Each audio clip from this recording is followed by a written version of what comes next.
కాలంలో భారత్ అన్ని రంగాల్లో సత్తా చాటుతోంది.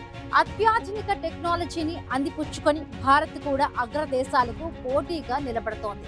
ముఖ్యంగా దేశీయ ఉత్పత్తిలో భారత్ గణనీయ పురోగతి సాధించింది. ఈ క్రమంలోనే దేశీయంగా సొంత విమానం తయారు దిశగా భారత్ అడుగులు వేస్తోంది.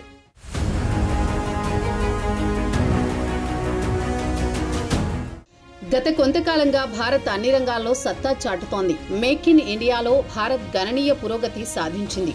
ఒకప్పుడు దిగుమతులపై ఎక్కువగా ఆధారపడిన భారత్ ఇప్పుడు ఎన్నో రకాల వస్తువులను దేశీయంగానే తయారు చేయగలుగుతోంది. ప్రపంచ దేశాలకు మేక్ ఇన్ ఇండియా వత్తాసు తెలియజేస్తోంది.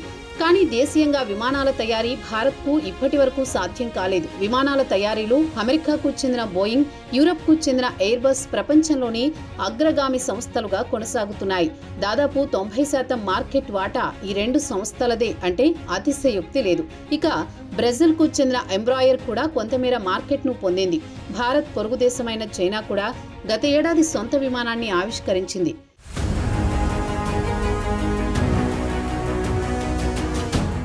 దేశీయ విమాన ప్రయాణికుల రద్దీ పరంగా భారత్ ప్రపంచంలో 3వ స్థానానికి చేరింది.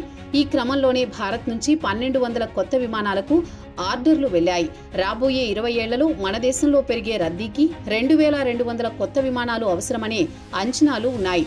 ఈ నేపథ్యంలోనే భారత్ సొంతంగా వాణిజ్య విమానం తయారు చేసేందుకు ప్రయత్నాలు జరుగుతున్నాయి.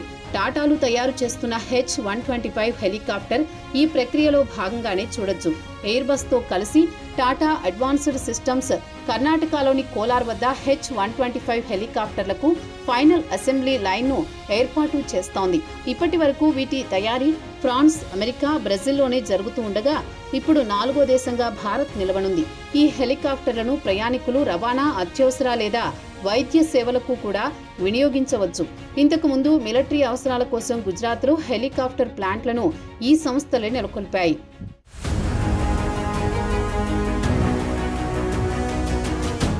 దేశీయంగా వాణిజ్య విమానాలను తయారు చేయాలంటే ఎంతో అనుభవం, సాంకేతిక నైపుణ్యాలు అవసరం. ఇందుకు ముందస్తు సన్నాహకంగా H-125 హెలికాప్టర్ తయారీని చెప్పుకోవచ్చు. మన దేశంలో ఫైటర్ జెట్లను హిందుస్థాన్ ఏరోనాటిక్స్ లిమిటెడ్ తయారు చేయడం ప్రారంభించింది. 19 సీట్ల పౌర విమానాన్ని తయారు చేసేందుకు ప్రయత్నిస్తోంది. దశాబ్దాల పాటు కష్టపడి చైనా తన తొలి వాణిజ్య విమానం కొమాక్ C919 గత ఏడాది ఆవిష్కరించింది. విదేశాలకు ఈ విమానాలను విక్రయించాలన్నది డ్రాగన్ కంట్రీ ఆలోచన. Air bus A320 neo, Boeing 737 మ్యాక్స్లకు పోటీగా చైనా తన వాణిజ్య విమానం కొమాక్ C919 రూపొందించింది. అయితే అంతర్జాతీయ ధృవీకరణల విషయంలో చైనా విమానం మాత్రం వెనుకబడే ఉంది. కొమాక్ తయారీకి పాశ్చాత్య దేశాల సాంకేతికతపై ఆధారపడడం మరో లోటుగా నిపుణులు చెబుతున్నారు.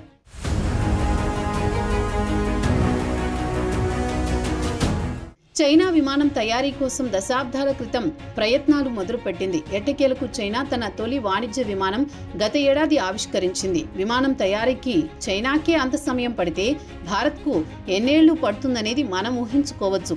అయితే మన దేశం ఇటీవల కాలంలోనే విమాన తయారీ దిశగా అడుగులు వేస్తోంది. భారత్ త్వరలోనే పౌర విమానాల తయారీలోకి అడుగు పెడుతుందని పౌర విమానయాన శాఖ మంత్రి కె రామ్మోహన్ నాయుడు తెలిపారు. విమానాలకు సంబంధించి కీలక విడిభాగాలు, ఇంజిన్లను విదేశీ సంస్థల నుంచే దిగుమతి చేసుకోవాల్సి ఉంటుందని, క్రమంగా సొంత వ్యవస్థను ఏర్పాటు చేసుకోవచ్చని కేంద్ర మంత్రి కె రామ్మోహన్ నాయుడు పేర్కొన్నారు.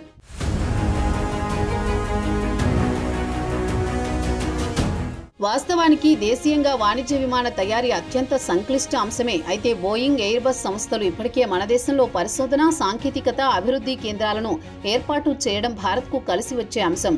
బోయింగ్, ఎయిర్ బస్ కంపెనీలకు భారత్ కొన్ని విడిభాగాలను పంపుతోంది. అయితే అంతర్జాతీయ సరఫరాలో మన దేశ వాటా కేవలం 5%గానే ఉంది. అంటే ఇంకా విమానాల విడిభాగాల తయారీలో భారత్ ఆరంభంలోనే ఉన్నట్టు స్పష్టమవుతోంది. విమాన తయారీ అంటే అత్యంత కీలక, సంక్లిష్ట విడిభాగాలు, అత్యాధునిక సాంకేతికతతో పాటు భారీ పెట్టుబడులు అవసరం.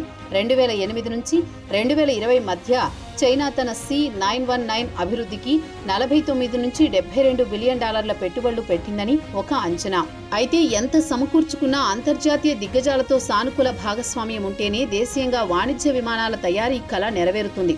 దీన్ని బట్టి దేశీయంగా విమాన తయారీ సవాల్తో కూడుకున్నదే అయినప్పటికీ భారత్ ఆ దిశగా అడుగులు వేగవంతం చేస్తోంది.